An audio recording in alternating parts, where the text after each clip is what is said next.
It's hard to imagine a world without email. But just 50 years ago, if you wanted to send someone a message, you had two choices. Pick up the phone or wait days for a letter to arrive. Today, more than 300 billion emails are sent every day. That's nearly 40 emails for every person on the planet daily. So, how did email go from a niche experiment for a handful of scientists to the backbone of global communication? Let's take a trip through time to find out. Before email, communication was slower and honestly, a lot more dramatic. Letters took days or weeks to arrive. Fax machines existed, but they were expensive and clunky. And if you were really fancy, you had a pager.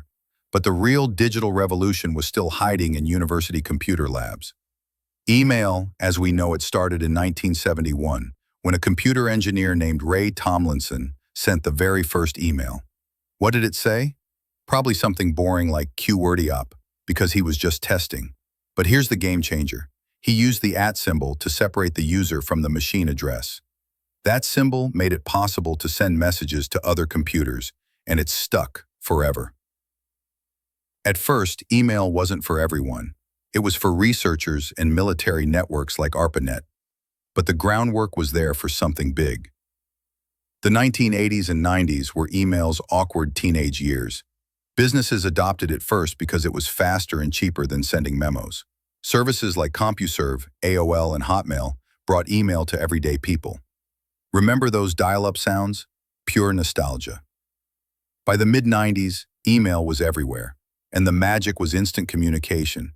You could send a message across the world in seconds, for free. Fax machines never stood a chance. The 2000s were email's golden era. Gmail launched in 2004 with 1 gig of free storage, which sounded infinite at the time. Businesses ran on Outlook, schools gave students EDU addresses, and suddenly, email wasn't just for work, it was for everything. Bank statements, newsletters, party invites, receipts, you name it. But with great power came great spam. Marketers saw email as a goldmine. That's why spam filters became our best friends. Today, email is everywhere, on our phones, watches, and even smart fridges.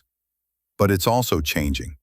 AI now helps draft responses, prioritize urgent messages, and filter noise.